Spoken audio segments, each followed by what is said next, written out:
Subscribe कीजिए ध्येय IAS channel को और बेल आइकन को दबाइए लेटेस्ट वीडियो सबसे पहले देखने के लिए।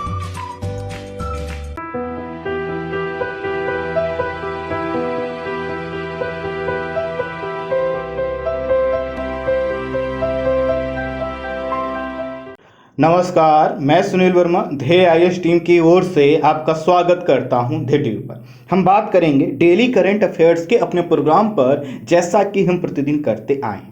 इस वीडियो में मैं बात करूंगा अम्ल वर्षा अर्थात एसिड रेन के विषय में। समझने का प्रयास करेंगे यह अम्ल वर्षा क्या होती है, क्यों होती है और क्यों अम्ल वर्षा को लेकर श्रीलंका में चेतावनी जारी की गई।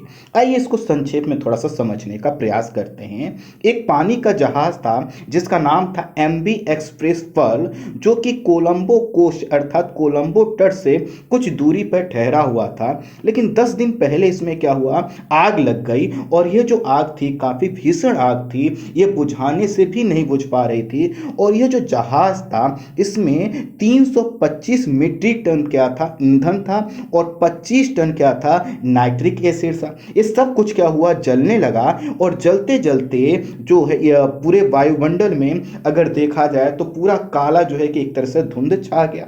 अर्थात यह जो ईंधन जला, यह जो केमिकल जले, इनके वजह से क्या हुआ, बड़ी मात्रा में सल्फर डाइऑक्साइड और नाइट्रोजन के ऑक्साइड क्या हुए, वायुमंडल में पहुंचे। और इसी के कारण कहा गया है श्रीलंका के समुद्री पर्यावरण संरक्षण प्राधिकरण के द्वारा कि कोलंबो तटीय क्षेत्र में क्या हो सकती है, एसिड रेन हो सकती है। आपको पता है कि जब सल्फर डाइऑक्साइड और नाइट्रोजन के ऑक्साइड वायुमंडल में जाते हैं, वहां की नमी से जो है कि रासायनिक क्रिया करते हैं और उसके बाद जो वर्षा होती है उसकी जो प्रकृति होती है, नेचर होता है, वह ज्यादा अम्लीय होता है। तो ऐसी वर्षा को बोला जाता है एसिड रेन। आगे मैं और इसको समझाने वाला हूं। तो कुल मिलाकर कहा यह गया है कि जो कोस्टल एरिया है कोलंबो तट का, वहां पर जो है कि एसिड रेन हो सकती है। इसलिए लोगों को हिदायत दी गई है कि वह बाहर ना जाएं, क्योंकि अगर वह एसिड रेन के संपर्क में आते हैं तो उनको स्किन डिजीज हो सकती है, उनको रेस्पिरेटरी का जो प्रॉब्लम हो सकती है, नर्वस सिस्टम पर निगेटिव इंपैक्ट पड़ सकता है। और अगर वह पानी किसी तरह से आपके बॉडी में चला जाता है तो यह आपके डाइजेस्टिव सिस्टम को भी क्या कर सकता है, निगेटिवली प्रभावित कर सकता है। इसलिए लोगों से कहा गया है कि आप घरों में रहिए, हो सकता है, बड़ी संभावना है कि यहां पर एसिड रेन अर्थात अम्ल वर्षा हो जाए। अब थोड़ा समझते हैं कि आखिर यह अम्ल वर्षा होती क्या है। तो इसको समझने से पहले सबसे पहले एक चीज समझिए कि कोई जो लिक्विड होता है उसका क्या होता है, एक पीएच वैल्यू होता है। जो सामान्य जल हम पीते हैं उसका जो पीएच वैल्यू होता है सामान्यतः वह 7 होता है। तो उसी के आधार पर समझिए, यदि कोई लिक्विड, हम लिक्विड के संदर्भ में ही बात करेंगे, अगर कोई लिक्विड है और उसका पीएच वैल्यू क्या है, 7 से कम है, तो इस प्रकार के लिक्विड को कहेंगे कि इसका जो प्रकृति है, इसका जो केमिकल गुण है वह क्या है, अम्लीय है अर्थात एसिडिक है। लेकिन अगर किसी लिक्विड का जो है प्रकृति, रासायनिक संरचना ऐसी है कि जिसका पीएच वैल्यू क्या है, 7 से अधिक है, तो उसको आप कहते हैं वह जो है कि लिक्विड क्या है, क्षारीय है। तो जो सामान्य वर्षा होती है उसकी प्रकृति क्या होती है, वह भी अम्लीय होता है, क्योंकि उसका जो पीएच मान होता है लगभग 5.6 होता है। तो हमें पता चला कि 5.6 जो पीएच मान का जो वर्षा होती है वो भी अम्लीय होती है। तो फिर क्या ये जिसको हम अम्ल वर्षा कहते हैं वह सामान्य वर्षा ही है? नहीं, दरअसल जो सामान्य वर्षा होती है इसका पीएच वैल्यू जरूर 5 से लेकर 6 या 5.6 होती है, लेकिन जो अम्लीय वर्षा होती है जिसको हम कहते हैं उसका जो पीएच मान होता है वो क्या होता है, जो है कि 5 से कम होता है। तो जब कोई वर्षा हो उसका जो पीएच वैल्यू हो वो 5 से कम हो तो उसे हम कहेंगे अम्लीय वर्षा। अब जो मैंने आपको कहा कि जो सामान्य वर्षा होती है जिसका पीएच वैल्यू 5.6 होता है और कई जगह आपको 5 to 6 लिखा भी दिखाई देगा, वो इस वजह से होता है क्योंकि क्या होता है कि वातावरण में जो वाष्पीकरण हुआ है, जो नमी है वह क्या है, H2O है, और वातावरण में क्या है, कार्बन डाइऑक्साइड भी है। ये दोनों मिलकर क्या करते हैं, कार्बोनिक एसिड बनाते हैं अर्थात H2CO3 बनाते हैं। और यह जो क्या होता है H2CO3 क्या होता है, इसकी जो प्रकृति है वह क्या होती है, अम्लीय अम्लीय होती है। इसी के कारण जो सामान्य वर्षा है वो भी क्या होता है, अम्लीय होता है। अदरवाइज जो फ्रेश वाटर है, जो इसका बाष्पीकरण हुआ है, अगर उसमें जो है कि कार्बन डाइऑक्साइड नहीं रहे तो वह क्या होगा, और ज्यादा फ्रेश होगा, अर्थात उसका जो पीएच वैल्यू है वह 7 के करीब होगा। तो आप समझ पाए होंगे कि अगर जो सामान्य वर्षा होती है वह अम्लीय क्यों होती है। लेकिन हम यहाँ बात कर रहे हैं एसिड रेन के विषय में।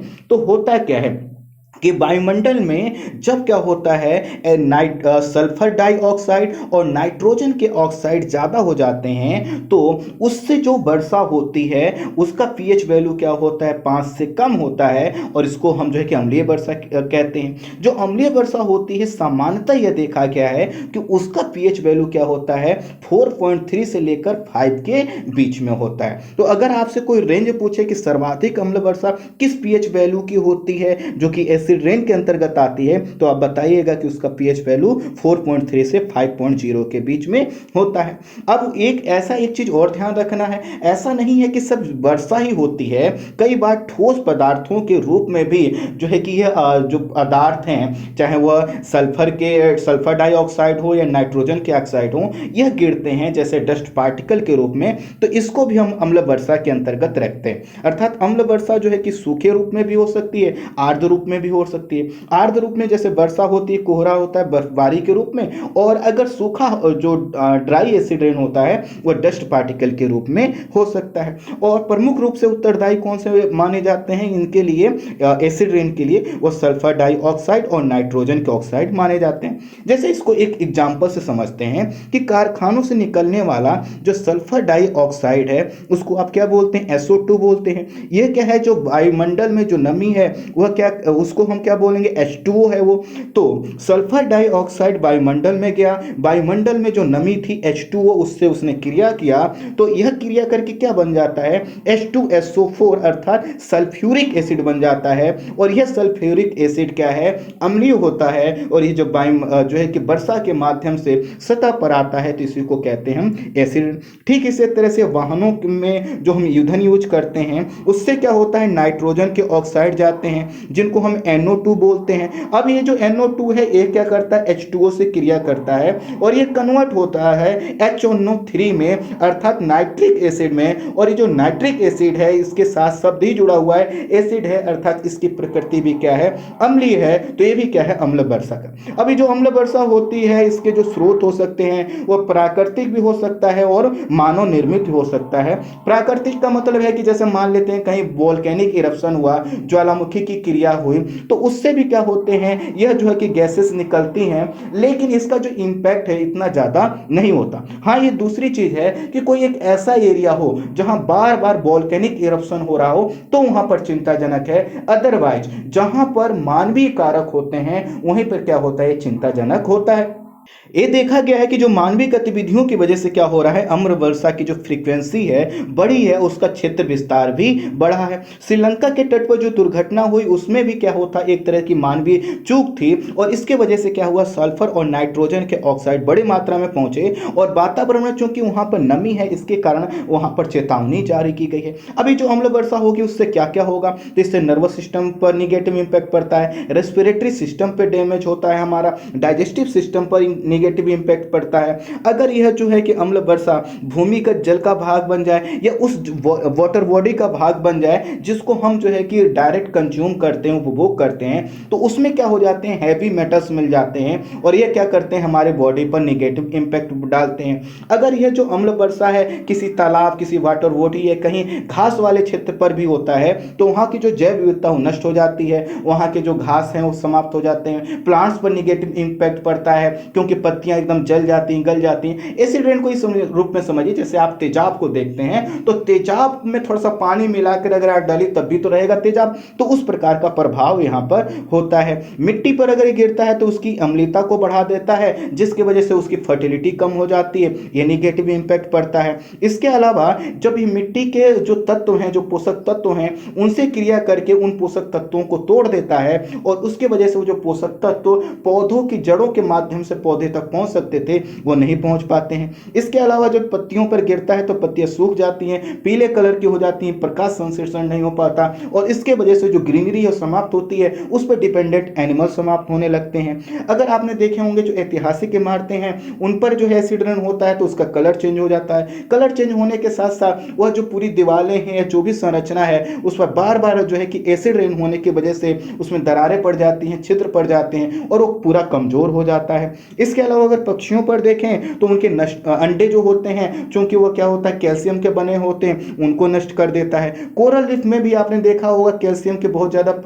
जो है कि अमाउंट होता है और उस पर अगर एसिड रेन होता है तो कोरल जो समाप्त होने लगते हैं। और कोरल एक ऐसा क्षेत्र है जहां पर दुनिया की सर्वाधिक जैव विविधता पाई जाती है, तो इस रूप में वहां पर निगेटिव इंपैक्ट पड़ता है। साथ ही साथ अगर ये किसी झील, तालाब, कोस्टल एरिया, समुद्र क्षेत्र में अगर ज्यादा वर्षा होती है तो उसके मछलियां प्रभावित होती हैं, लोगों की आजीविका प्रभावित हो सकती है। तो इस तरह से ये जो एसिड रेन है काफी चुनौतीपूर्ण है, इसलिए जो मानवीय गतिविधियां इसके लिए रिस्पॉन्सिबल हैं उनको रोकने की आवश्यकता है। आई होप आप संक्षेप में इस टॉपिक को समझ पाए होंगे। इस वीडियो में इतना ही। Thank you so much.